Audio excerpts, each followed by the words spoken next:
listening to Cain, Randy, and Brooke on Scratch the Vinyl. Scratch the Vinyl.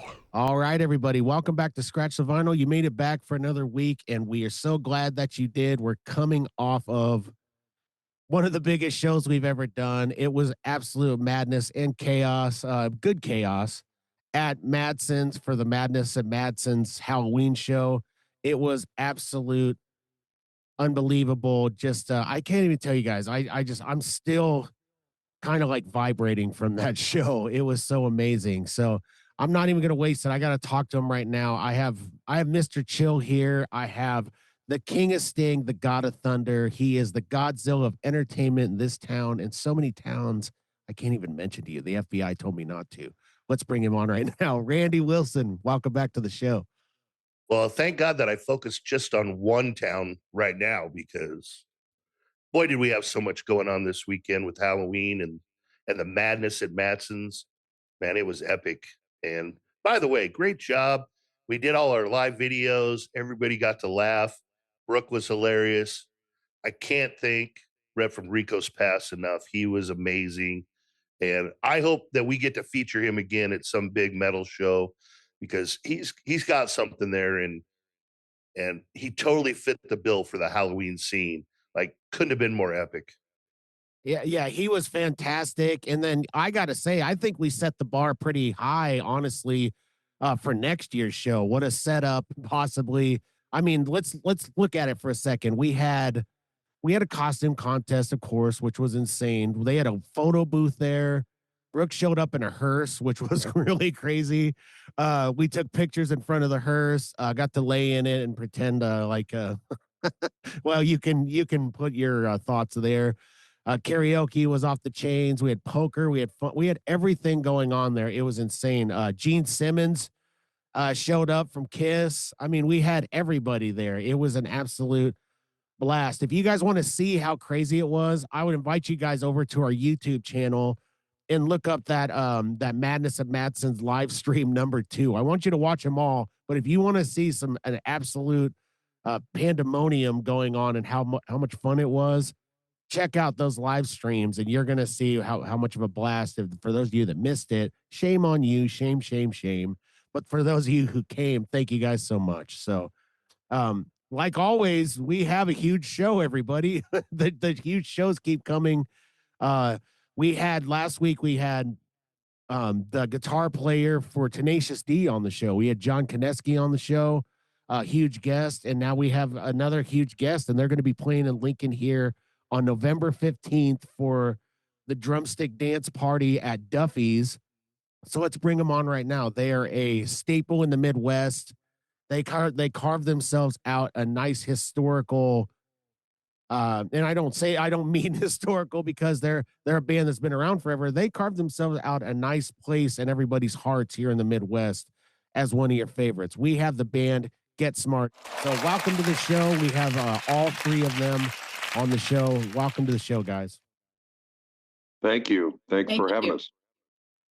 So let's introduce everybody to this here. So we have Marcus, we have Frank, and we have Lisa. So I'll try to address you guys individually so it doesn't get too confusing for everybody. So let's start with Lisa. Lisa, welcome to the show. You know, it's great to have you. How are you doing today? I'm doing great. I'm so excited for this show. I can't wait to come back to Lincoln. So really happy to be here. And then we have Marcus, of course. Marcus, you're on guitar and vocals as well, right? Correct. Yep. I am the guitarist. I always get tongue tied on that because it's like obviously a bass player is a guitar player, but when you say that to people, they're like, oh, well, they're the bass player and I'm the guitar player. So let's make that clear. But this is the guitarist for it. Lisa, you play bass and do vocals, correct? Yes. And then we have Frank on here. Frank, I've been talking to back and forth nonstop on this deal, and we got this whole thing set up. Frank was on the drums and doing vocals as well. Frank, you guys, you crazy drummers and the lunacy of being a drummer. How are you? Yeah, hey, I'm doing great. Thank you, Cain and Randy, for having us on. This is really exciting, and we're really looking forward to being in Lincoln in 2 weeks. Yeah, they're going to be here November 15th with Estrogen Projection. They're going to be here for a show that is going to be tied to Kathy Lohmeyer and the Lohmeyer family who had the Drumstick. And so everybody knows our tie with Kathy and that because we had her on the show. We did a benefit with her at Kelly's Pub, and now we've got this big thing coming up. So, how did you guys get connected with Kathy? You guys obviously played at the Drumstick, so you guys can literally remember the Drumstick, correct? Yeah, Yeah. literally. So back in the spring, Kathy had reached out to me through our social medias about trying to, hook up and play a show in May, but it was just too short of a notice and lots of things were going on. All three of us live in separate states, so it was going to be too difficult. And so she thought, oh, let's do something, before Thanksgiving and see if that can work out. And lo and behold, here we are.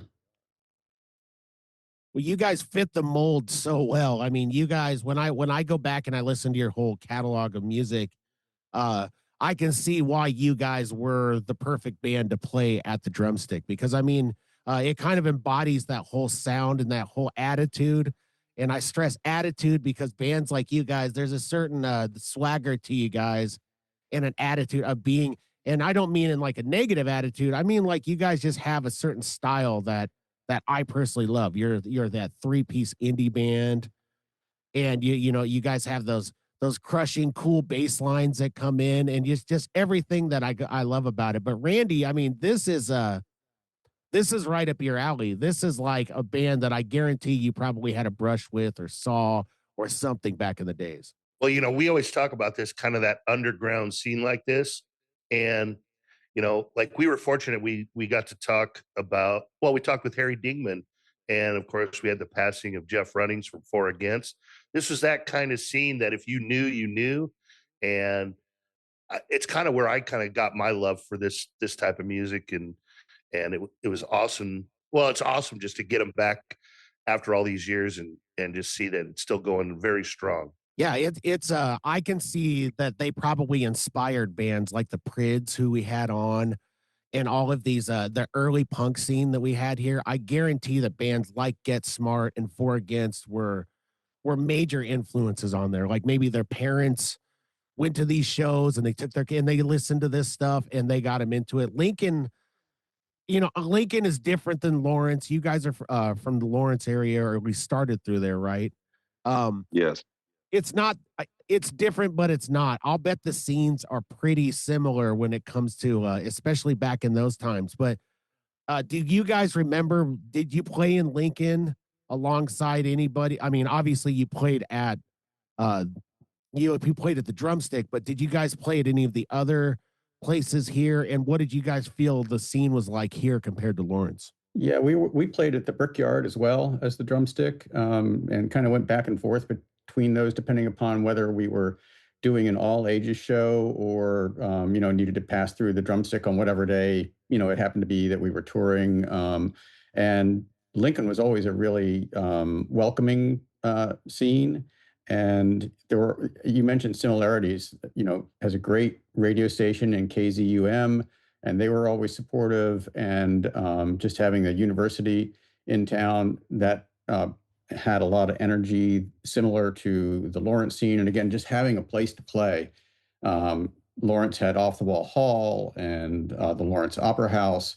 So there were a lot of similarities. You guys birthed, again, you mentioned Four Against, but also Matthew Sweet, and even just bands that didn't go and do a lot of different things, but things like Baby Hotline, other great bands. So I thought of the Drumstick as like our home away from home. And we actually played there a total of 11 times between 81 and 86, and played with, many local bands, the Yeah. Clip, Xenotones, Clip. Yard Tones, and Yard Tapes,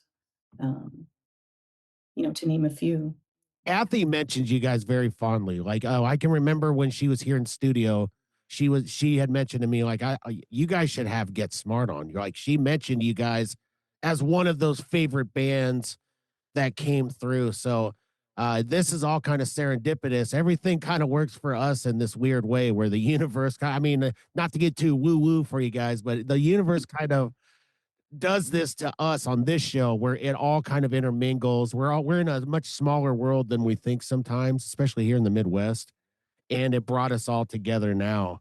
I graduated in '86, and so as they're talking about some of these, so I was just at that age, 17, 18, where there were very few places where we could go to see bands like this, and you know, we've talked about this before, but just those few times I got to go to see bands like this, it really molded my perception of the music scene and my taste of music. And when Frank was talking about it, it's like it just kind of takes me back to a certain place in time, and man, loved it. So let's talk about some of you guys' early influences in music and how you guys got into it.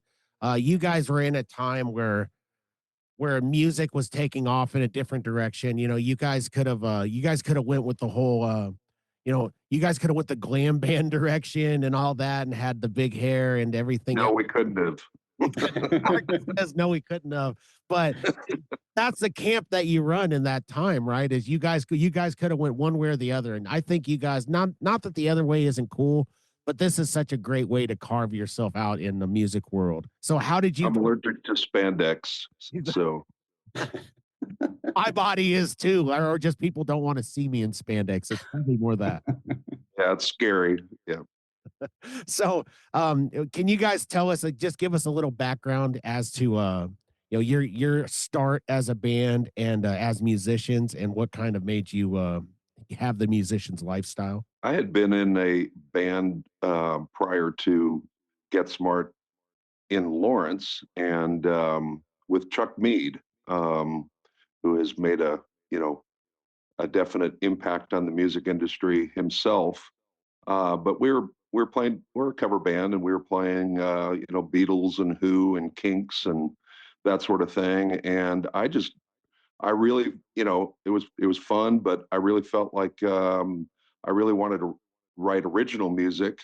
I had been in a band in '79 back at home in Chicago, and we wrote stuff, and it really was something that I wanted to continue doing.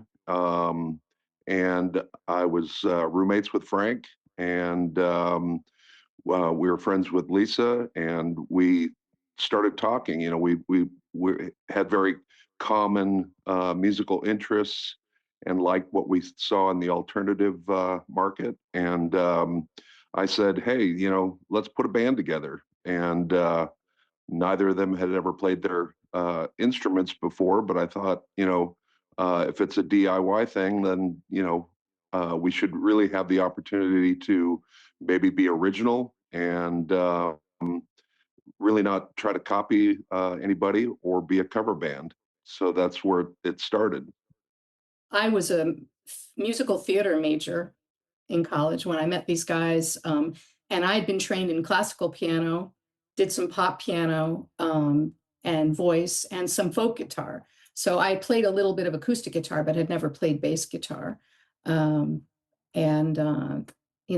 these guys. I thought, okay, I'll give bass a try, and boy, fell in love with Plus, it. guitar was already taken, so. Yeah, exactly. Exactly.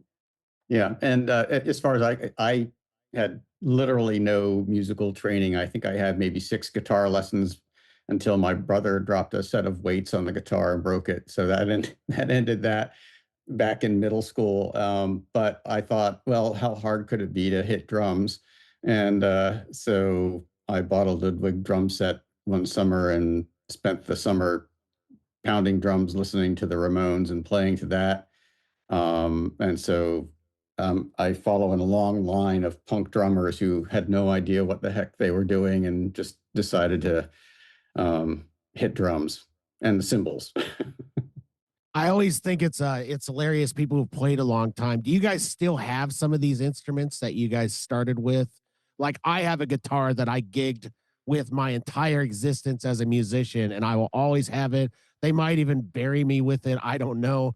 But you guys still have all those original, guitars, bass, Yeah, I started in the band with a 1960 Fender Jazzmaster, and now I have 5 of them, which I accumulated over the years. But that's always was my go-to. But real interesting Rickenbacker story that I had. I sold the guitar, and then later, like a decade later, I was able to reacquire it, and I still have that one. So Yeah, and you had that Vox coffin body that you played for a little bit.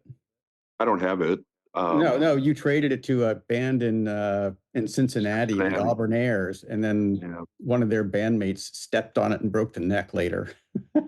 It met an ignominious fate. So yeah, I do have a lot of the original equipment. My amps, I have 2 Ampeg VT22s. I still have them. I don't like to carry them around anymore, but I still have them. Yep, they went through a flood. Yep. I think the only thing I have left is because I stopped playing in 1987. And so I basically sold my drum set and bought camera equipment and then bought new stuff in 2020.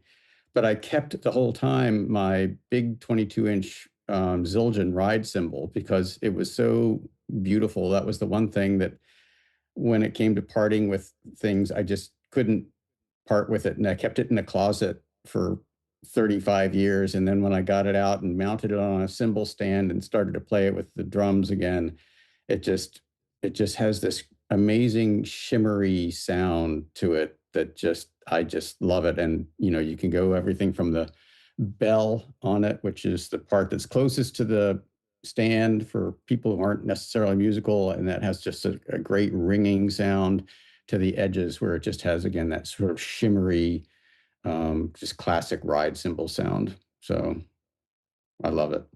That one they can bury me with. How about you, Lisa? Are you still holding on to those old basses that you played? Oh, they will be buried with me or given to my kids. So in 1980, found an ad for a 1966 Fender Precision Bass custom color, Daphne Blue. And it was in the garage of a music teacher. Bought it with like all the money I had at the time, which was about $230. And it's all original. It's sort of faded to a kitchen linoleum green. The only thing that got replaced were the pickups, which I have the old pickups. But that's my baby. But because I have like sort of T-Rex size hands, I went later on to a 72 Jazz bass, which is an incredible workhorse. I've had that for a long time. And recently I went to the dark side and got a Rickenbacker 77 Jet Glow Ricky, which I'm really enjoying. Had to replace the truss rods, unfortunately. Rickenbackers are like Victorian ladies. They need a lot of pampering. Randy, can you tell I'm like I'm like sweating and like I'm moist from excitement right now, and I know that sounds perverted, but it's kind of my thing. Randy, you can probably tell I'm vibrating right now from all this gear talk. Well, I guarantee his wife's going to lock the door and not let him leave because he'll wind up down at Roots Music and end up having an extra expenditure on the account this week. So you guys, did you all grow up in Lawrence, or and you guys have all moved away now, right? You guys live in different areas. I'm originally from Chicago, and I came to KU out of high school and moved into the dorm, and that's how I met Frank when he and I became roommates. We, as a band, moved to Chicago and lived there for a number of years, and then my wife and I moved back to the Lawrence area, and we live outside of Lawrence on 30 acres of land. And I grew up down in South Florida and came out to University of Kansas to attend school there. I originally wanted to be an illustrator, and they have a great illustration program there because Hallmark Cards is so nearby, so they tend to hire a lot of illustrators. But I got there and decided to go a different direction, which has served me well. But again, just, growing up in South Florida was really interesting because basically I was the only kid within a half a mile of anybody else because so many old people live there, and that's still true to this day. So going out to the University of Kansas, it was sort of culture shock because I didn't see anybody over 65 for months. And so that was really cool to me. And so I kind of immersed myself in what do other young people do when they get together, because I hadn't really had a chance to do that throughout high school. I was kind of nerdy and stuck to my books and things like that. But then going out to KU again and mixing in with the dorm, I mean, you just are exposed to everybody there. Ne'er-do-wells like Marcus, and then Lisa, who was not quite a ne'er-do-well. Inspired to be dropout, so and playing a punk rock band, so that's my background. Goals. Yeah, score. So my early years, I grew up in New York City. I had the opposite sort of experience to Frank, I guess. Grew up in New York City until I was around 10. And then my family moved to Missouri, St. Louis area. And then that's when I went to KU. And so for me, Lawrence was a podunk town. Like, I mean, it was small, not as racially mixed, and that was a very different experience for me. But that's kind of where, and then, the band moved to Chicago, and I've stayed in the Chicago area ever since. So I've lived here longer than anywhere else. So do you guys still, over the time, you found ways to still get together and play periodically, or how long has it kind of been since you guys have really all got together and performed?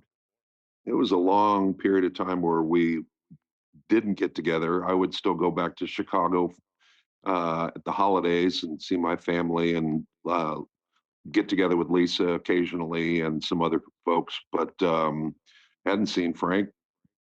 I don't even remember how long, 20 maybe years or so. Yeah, probably. And then it's always been my interest. It was always my interest to not reform the band, but to play a reunion show. At some point in time, I contacted Lisa and asked if she was interested. She was, and initially Frank was not. But then later on, I was at Off the Wall Hall, which is now the Bottleneck, and seeing my son play. He's a very, very good bass player, and watching his band, and I was just thinking, this is pretty incredible. All these years later, I'm watching my son playing the same venue that we played in many, many times. And I contacted Lisa and I said, here I am, and this is incredible, and I want to do a reunion show. And she said, I'm in. And we contacted Frank, and to our surprise, he said, I'm in. So that's how that came about. But we really hadn't been together as a group until we decided as individuals getting together, but we decided then to get together, and it was pretty incredible after that many years to actually practice our music again. And very much to our surprise, we still had the soul.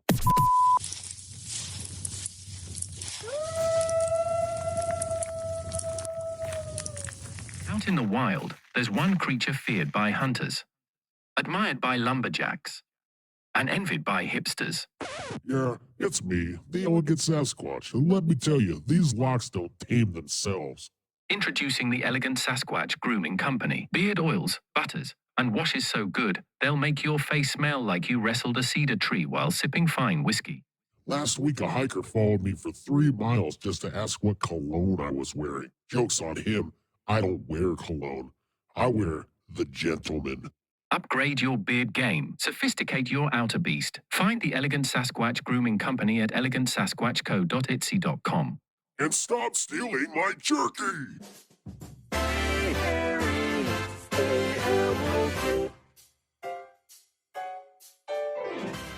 Since you guys were in Chicago, did you guys ever have any brushes with my favorite guy and my favorite band, Billy Corgan. I mean, I know he's got a staple over all of it. Do you have a good or bad story about Billy Corgan at all? My husband was friends with Matt Walker for a while, and he and his wife used to bring their kids to the same daycare as us, but I wouldn't say we were close. But I've never met Corgan, no. Well, you never know. I mean, you never know what the scene might bring out. I was hoping to get something. I don't want to piss Billy off. Someday, I hope that I'll be big enough where I'll actually get to talk to one of my heroes. I know Billy Corgan kind of turns people off with a lot of different things, with the way he acts, with his voice, and everything. But he's definitely one of a kind when it comes to somebody out there in the music world, which you guys can understand. Well, Madame Zuzu's is not very far from where I live, but I've never been there. That's his Tea tea house. house, right? Yeah, where they have performances and all sorts of stuff. Yeah. Everyone's entitled to be who they are and be as I guess certain personalities. I find that what was really interesting about the alternative music scene is that we all had a common thread, and I'd never really liked the whole celebrity thing. So having met some famous people, so to speak, it was like the first time I met the Ramones and had a long conversation with Johnny Ramone, and at the end of it, I was just like, I was thrilled to meet him, but then all of a sudden I thought, he's just a guy playing a guitar in a band, and that really solidified it for me, which is, we're just people just doing what is of interest to us and what we want to express. So, the celebrity thing or, all of that, just, it never was a thing for me. We opened a few shows for X, which was my all-time favorite band for forever, in Columbia, Missouri at the Blue Note, and I was completely starstruck. But meeting John Doe, talking to him, he's such a nice guy, a regular guy, that I agree exactly with what Marcus said. Yeah, it was a little easier to meet people when we were living in Lawrence and being musicians there, because a band would come and play at the Opera House or Off the Wall Hall, and they would need, a place to stay. The first time that REM came through town, they played to 24 people at Off the Wall Hall, and so then they came over to the loft where I was living at the time, where we practiced, before they headed off to the Drumstick in Lincoln.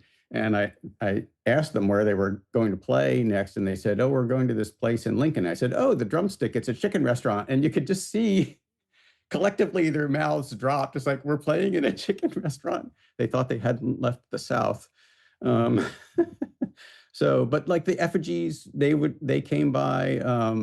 We played with English band, the Teardrop Explodes, at Off the Wall Hall one time, and Lisa has a pretty funny story about that one. I was going to jump in with that. Yeah, go for it. Yeah. So we opened for the Teardrop Explodes. It was like May of '81, and we were living above, I think above the hardware store. Yeah, Malot's Hardware. Yeah, on Massachusetts Street, and so I don't know, maybe it was after their sound check, but Julian Cope ended up wandering into our apartment and said, "Where's the Teardrop Explodes dressing room?" And we were looking at each other like, what the hell? That was pretty funny. We said, "Sorry, there isn't one." Off the Wall Hall was pretty bare back in those days. So I got to ask, because, Marcus brought up that his son plays, and Lisa, you brought up you have kids. I just want to know, do your kids, like, are you the cool parents or not? Or do they're like, yeah, whatever? Marcus, you first. Well, my son, I have to say, is pretty cool himself. And he's always had a real warm place in his heart, growing up listening to all kinds of music. And he was thrilled when he first got to see us play after we reunited. But we asked his band to open up for us. So that was a big, huge thrill to share the stage, and then for him to see us play. So, yeah, I think he thinks we're pretty cool. So December of 2021, when we did our first sort of comeback show in Chicago at Liars Club. That was the first time my sons had ever seen me in this band, but they've seen me in many other bands locally. So it was kind of like old hat to see me on stage, but they were like thrilled to see this band because they'd heard our music their whole lives. And Mhm. so that was really, really special for me. And yeah, I think they think I'm pretty cool. They don't know a lot of moms who bass and Yeah, sing. I have two sons. One lives in Kansas City and one lives in Dallas. So they came to our reunion show in Lawrence in 2021 and have since seen us play a couple of other times. And I think it was really a revelation because they had never seen me play a musical instrument before at all. Because they were long gone post college when I bought the drum set again. So they had no idea what to expect. And I think they were just sort of like shocked. I would give anything for my parents to be as cool as you guys. You know what I mean? My parents are cool in their own way, but I mean, you guys actually rock, like you guys are in basically, I mean, an indie punk band. I can't think of a cooler thing. I know when my kids have seen me play in a certain times, I always feel like they're like my teenage girls. I always feel like they're disgusted at the things I say on the mic and all this stuff that I do. But I'll bet somewhere in their minds they probably think it's pretty cool that their dad's a lead singer and a guitar player and all that. So I think you guys are cool if that matters. And if you guys want to adopt me into your family, I would love to come over and eat you guys out of house and home. Cain, just give it time with the girls. As they get older, they will appreciate you even more. Trust Yeah, me. the only time I ever got to be the cool dad was when I got to take the kids to a show that I actually had a connection to, to the band, and where the kids got to hang out afterwards, and the bandmates came out and brought out merch and signed it. That was the only time they thought I was ever cool. I'll tell you that. And otherwise, everybody's like, "Hey, and they're like, yeah, whatever. You don't know it like we do." So I love that. I love hearing that you guys, because I think there's nothing better than connecting music, and that's how I have fondness with memories with my mom, is just Saturdays playing old records and kind of developing my taste for music, and Yep. and you guys actually live playing, especially a certain indie style that's not mainstream. I'm just curious, just seeing how. Yeah, I mean, that's an interesting thing that you say that about your mother, because that's how I learned to love music. Is my mom was very young when she had us. She had 5 kids, and so she had my sister, who's 51 weeks older than I am, in 1958 when she was still 17. And then she had me when she was 18, and she had my brother when she had just turned 20. So she had 3 kids at home to try to entertain while my dad was off working. And so she would put on the rockabilly 45s that she grew up in the 1950s, Elvis Presley, Carl Perkins, Fats Domino, all of those things. And we would stand up, the 3 of us, on the piano bench and with our toys, and pretend to be a band while she would change the records. So that's how I ended up loving sort of that really rudimentary, basic rock and roll rather than prog rock, I guess. Well, people don't understand today what things were like back then. Like, we didn't really have that much TV. We had 3 stations. And, and I joke with Cain about this. I've brought it up several times that same here. Like, I had a lot of 45s, and my very first record was Elvis. It was, you know, Mm. and playing music, that was just kind of your way to pass time. And it really was the formulation of me loving vinyl, over time, was like, it takes me back to those times. How about you guys? Are you big in collecting vinyl? Do you have some favorites? So I just want to talk for 1 second before I answer that. So my dad was from Poland, and he loved electronics, and he built his own like Heathkit stereo. And I was scared of it as a kid because it got so hot, the amp, I was afraid to touch it. But he loved records and he always brought home cool vinyl. And one of the best things he brought home was Sly and the Family Stone.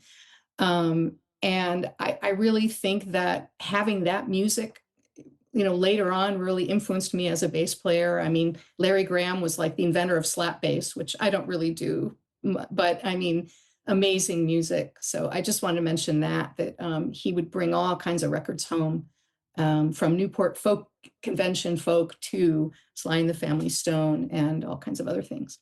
And both of my parents were very, very accomplished, gifted music educators. They both had advanced degrees from Northwestern University.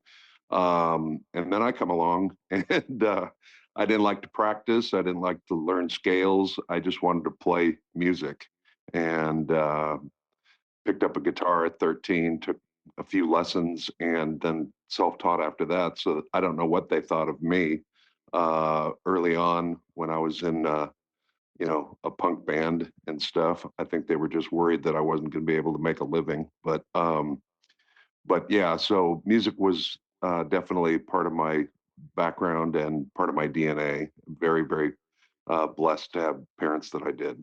Yeah, my record collection has ebbed and flowed over the years. It kind of depended upon how long I stayed in one place. Since graduating from college, I've moved from Lawrence to Chicago to St. Louis, back to Chicago, out to Portland, Oregon, and then here to Central Florida. So, sometimes it just becomes efficient to get rid of a bunch of vinyl that maybe you don't think you're going to want, and then later you regret it.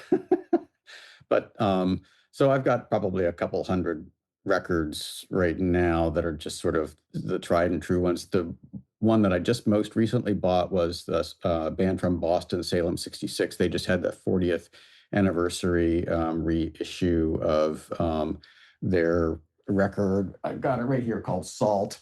And that's a great record. I love it. And we played with them at Mavericks in Boston back in 82, I think that was. So, and they were just getting off the ground at that point, just like us. But that was a nice show. It was us and Christmas and Salem 66. So the funny thing is I tend to collect more like ephemera now. So I scour eBay for old fanzines from that specific time frame, from like 1980, 79 to about 85, 86. And sometimes I find some real gems. I just found a copy of a Chicago fanzine that I hadn't had. It kind of completed the collection, and there was a little mention of GetSmart in it. And I was like, well, I never saw that. So that was kind of fun to see. I love to see the old interviews of the bands. I think that's my favorite part about these old fanzines is if they get to interview a band and you get to kind of see what people were really thinking. So I'm not a collector, but I certainly have favorites, and I would say like lately my top 5 are the Jam, Gang of Four, Buzzcocks Magazine, and I actually play in a Gang of Four tribute band locally. We're called Damaged Gods, and so I fill the Sarah Lee spot, and then I occasionally guest in a Buzzcocks tribute band and love playing that. And then also have another band that's kind of an all sorts band, and I actually do a Get Smart song in that band. Nice. Yeah. Well, Cain will go to estate sales just to rummage through old albums, and he'll call me up. He's like, "Oh, you can't believe what I found today." Yeah, for me, it's the hunt. I don't even care if it's a dirty, busted up cover or anything. I'll snatch it all if I can, with much to my wife's dismay. It's an addiction. Yeah. I like to travel, and whenever I travel, I don't really. I'll go to a museum, but the things that I love to go to are bookstores and record stores when I go, and it's hard to buy records when you're traveling because you don't know. Well, if I put it in a suitcase, is it going to get bent or warped or whatever? But can I carry it in my backpack or maybe just carry it in my hand? So you have to be very careful about what you purchase when you're at a record store hundreds and hundreds of miles away, and you have to fly home. But I do love crate digging because you never know what you're going to find. That happened to me just when I got the Salem 66 record, as I was in a nearby town. I had gone on a date with my girlfriend, and there was a record store, and I said, I got to go in, I'm sorry. And so I spent about a half hour digging through, and like, that was the one, because I had known in my head that if I ever saw it, I was going to buy it. So I was just going to say, I've got all my records from the back in the day. I've not gotten rid of anything. I play vinyl very seldomly. I don't like streaming, but I still like my singles. I bought a lot of singles, especially when Wax Trax Records existed in Chicago. I'd go down there, and a lot of times I'd walk out of there with several singles that I'd never heard of, just because they were off of a certain label, like 4AD, something like that. So I have all my singles, and I do like to play them occasionally. And I have my original first bought 45 of the Monkees. So I kept all of that stuff. I like collecting. I have a huge Pez collection. I collect Pez dispensers. I have to laugh because the Monkees was my second album. Oh, cool. That was my mom's influence on me. It kind of went Elvis, the Monkees, and then the Eagles. So hours and hours of listening to the Eagles on vinyl at my place.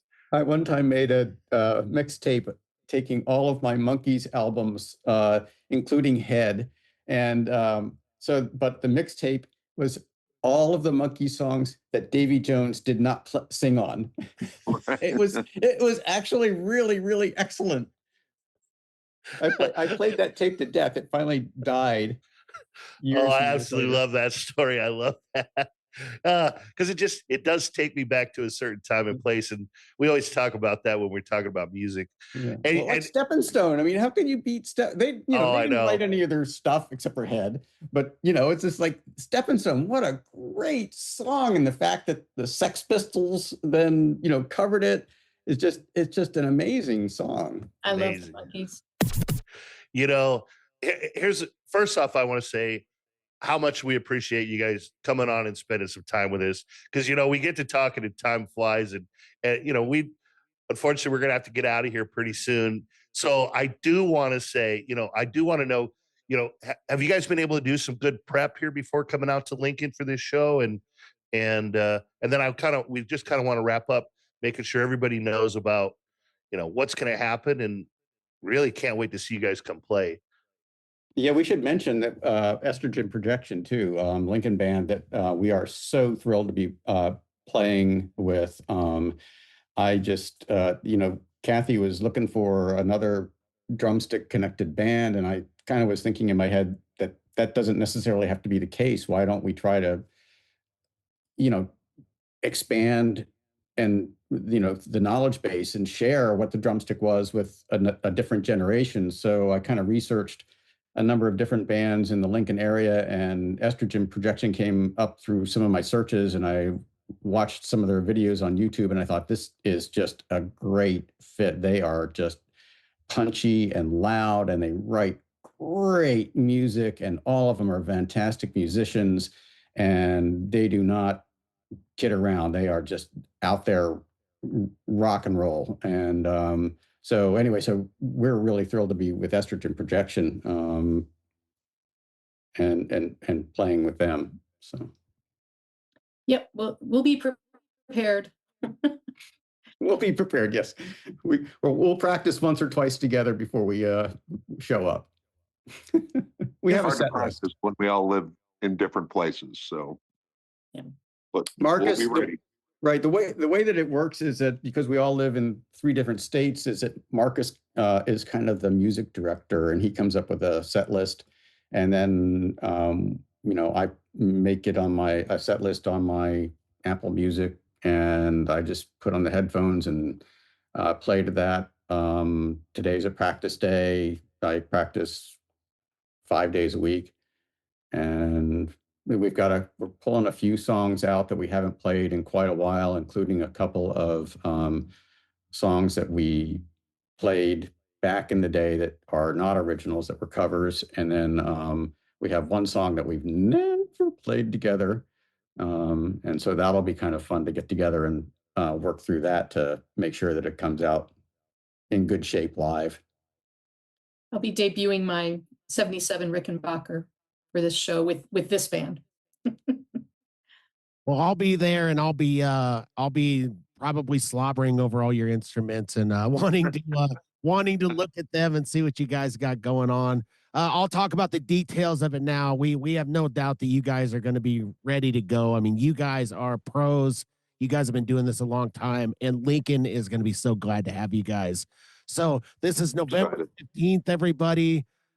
First off, they're going to have a show down at Antelope Park at the shelter, which those of you who know, we used to have a lot of great shows at the Antelope Park shelter.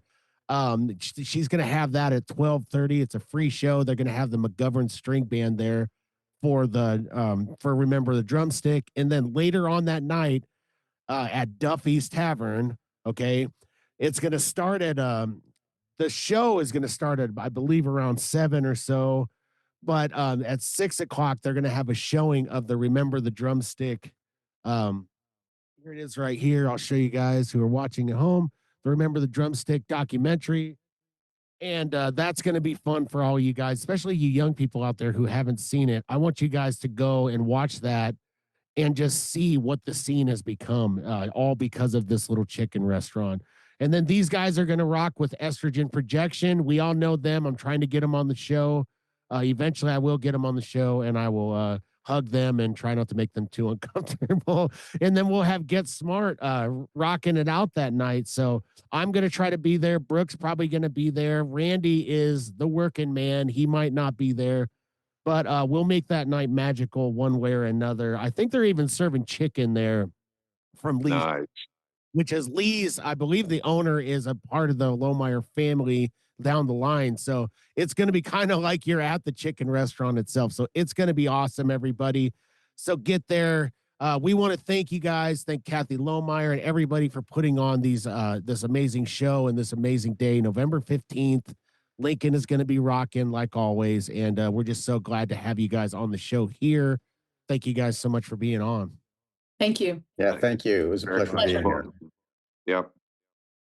Well, there you have it, Lincolnites and Scratchaholics and the millions and millions in Scratchamania running wild right now. All you guys listening at home, we gave you another example once again of why we are giving you guys the best of the best, and GetSmart is right there with them. Check them out everywhere. I found them on all streaming. Just dig for them, guys. It's just like digging through those vinyl bins. Dig for them. Put GetSmart in. You'll find them on Google. You can see all sorts of different things. You can see magazine, articles, interviews, all sorts of stuff. Find them on Bandcamp. And by God, everybody, continue scratching that vinyl. Thank you guys so much. We will catch you on the flip side, and we'll do it here on Scratch the Vinyl.